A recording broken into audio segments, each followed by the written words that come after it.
ఢిల్లీని గజగజలాడించడమే కాకుండా తెలుగు వారి యొక్క గుర్తింపును తెచ్చిన ఏకైక నాయకుడు ఎన్టీఆర్.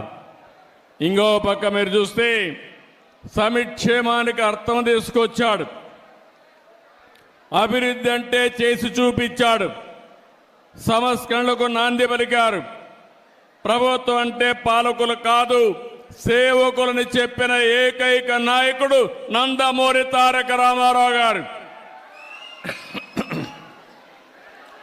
దేశ చరిత్రలోనే రాజకీయాలు కొత్త రూపం ఇచ్చిన వ్యక్తి ఎన్టీఆర్. ఆ రోజులోనే ₹2 కేజీ బియ్యం. ఈరోజు దేశమంతా కూడా ఫుడ్ సెక్యూరిటీగా మారే పరిస్థితికి వచ్చింది. ఇంకొక పక్క మీరు చూస్తే ఆ రోజు ఆయన ఇచ్చిన పింఛను ₹35, ఈరోజు ₹4,000 ఇస్తున్నామంటే అది తెలుగుదేశం పార్టీ చరిత్ర. ఇవే కాకుండా పేదవాడు కూడా పక్కా ఇల్లుండాలి, గుడిసెలు కాదని చెప్పి పక్కా ఇళ్లకు నిర్మాణం చేశాడు. ఈరోజు దేశం అంతా కూడా ఇళ్ల నిర్మాణం పెద్ద ఎత్తున చేసే పరిస్థితికి వచ్చారు. మీరు ఒకసారి చూస్తే రాజకీయాలంటే వేలు ముద్రేసేవాళ్ళు కాదు, చదువుకునే వాళ్ళు రావాలని మొట్టమొదటిసారిగా రాజకీయాల్లో చదువుకున్న వ్యక్తులు ఇచ్చిన ఏకైక నాయకుడు నందమూరి తారక రామారావు గారు. బీసీలు అంతవరకు రాజకీయ ప్రాతినిధ్యమే లేదు. ఈరోజు ఈ మైదుకూరులో కూడా బీసీ గెలిచాడంటే, సుధాకర్ యాదవ్ గెలిచాడంటే అది ఎన్టీ రామారావు గారు వేసిన ఫౌండేషను. ఈరోజు ఆయన కళ మనం నిజం చేసే పరిస్థితికి వచ్చాం. ఇవే కాదు, మీరు ఒకసారి చూస్తే ఈరోజు ఎన్టీ రామారావు గారు వచ్చిన తర్వాతనే అన్ని కార్యక్రమాలు జరిగాయి. మనం కూడా ఒక్కసారి గుర్తుపెట్టుకోవాలి, ఎన్టీఆర్ ఒక స్ఫూర్తి, ఎన్టీఆర్ ఒక ఆదర్శం, ఆయన జీవితం ఒక సందేశం. మనవారిగానే ఎన్టీఆర్ కూడా మామూలు వ్యక్తిగానే పుట్టాడు. సామాన్య రైతు కుటుంబంలో పుట్టాడు. అంచెలంచెలుగా ఎదిగాడు. నిరంతరం శ్రమపడ్డాడు. క్రమశిక్షణతో బతికాడు.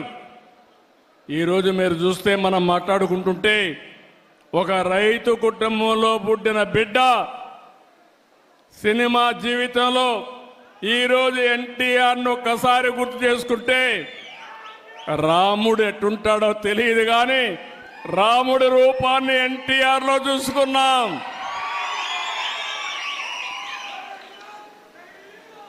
ఒక రాముడే కాదు, ఒక శ్రీకృష్ణుడు ఎట్టారు ఎవరికి తెలియదు. ఇప్పటికి కూడా శ్రీకృష్ణుడు అంటే ఎన్టీఆర్ రూపంలో చూస్తున్నాం. ఇది ఒకటే కాదు, ఆయన జీవితంలో మనం చూస్తే ఇప్పుడే కాదు ఇంకా మళ్ళా పుట్టరు. ఒకవేళ ఆయన చేసిన పాత్రలు చేయాలంటే మళ్ళీ ఎన్టీ రామారావు గారే పుట్టాలి తప్ప ఎవరికి సాధ్యం కాదు. ఇంకొక పక్కన రాజకీయాలు కొత్త నిర్వచనం తీసుకొచ్చాడు.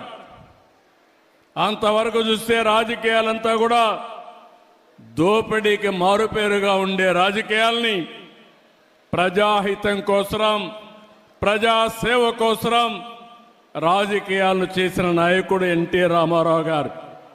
మీరు ఒకసారి చూస్తే రాజకీయం అంటే పెత్తందారి విధానం కాదు, పేదల జీవితాలు మార్చేది రాజకీయం అని చెప్పి చేసి చూపించిన నాయకుడు ఎన్టీ రామారావు గారు. మీరు ఒకసారి చూసినప్పుడు బీసీలకు మొట్టమొదటిసారిగా స్థానిక సంస్థల్లో రిజర్వేషన్లు పెట్టిన వ్యక్తి ఎన్టీఆర్ అని చెప్పి నేను మీకు తెలియజేస్తున్నా. ఇదే కాకుండా మా ఆడబిడ్డలు ఈరోజు ధైర్యంగా మీరు డిమాండ్ చేసి మీ తల్లిదండ్రులు సంపాదించిన ఆస్తిలో సమాన హక్కు అడిగే అవకాశం వచ్చిందంటే అది ఎన్టీఆర్ ఇచ్చినటువంటి వరం మీ అందరికీ ఆయన ఇచ్చిన చట్టం అని చెప్పి కూడా నేను మీకు తెలియజేస్తున్నా. ఇంకో పక్క రాజకీయాల్లో మగవాళ్లే కాదు ఆడబిడ్డలు రాణిస్తారని స్థానిక సంస్థల్లో 9% రిజర్వేషన్లు పెడితే ఈరోజు దేశంలో 33% ఆడబిడ్డలకు చట్టసభల్లో రిజర్వేషన్లు వచ్చాయంటే దీనికి ఫౌండేషన్ వేసిన వ్యక్తి నందమూరి తారక రామారావు అని చెప్పి నేను మీకు తెలియజేస్తున్నా. అంటే ఆ రోజు ఆ మహనీయుడు ఆలోచించాడు, దానికి అనుగుణంగా పాలసీలు తీసుకొచ్చాడు, అమలు చేశాడు. అది దేశానికే ఆదర్శంగా తయారయ్యే పరిస్థితి వచ్చింది. ఆడబిడ్డలు చదువుకోవాలని మహిళా విశ్వవిద్యాలయం పెట్టాడు. ఇంకో పక్కన బడుగు బలహీన వర్గాలకే కాకుండా పేదలు కానీ కార్మిక కర్షక మైనారిటీ సోదరులకి సంక్షేమ కార్యక్రమాలు తీసుకొచ్చాడు. ఆయన ఒకటే ఆలోచించాడు, పేదరికం పూర్తిగా నిర్మూలించాలనేది ఎన్టీ రామారావు గారి కళ. నేను ఒకటే చెప్తున్నా, భవిష్యత్తులో జీరో పావర్టీ, పేదరికం లేని సమాజం ఒక్క తెలుగుదేశం పార్టీతోనే సాధ్యం. అది చేసి నిరూపిస్తాం. ఇంకో పక్కన కరువు సీమ, రాయలసీమ, ఒకప్పుడు రాయలేలిన సీమ, రతనాల సీమ, తర్వాత కరువు వచ్చి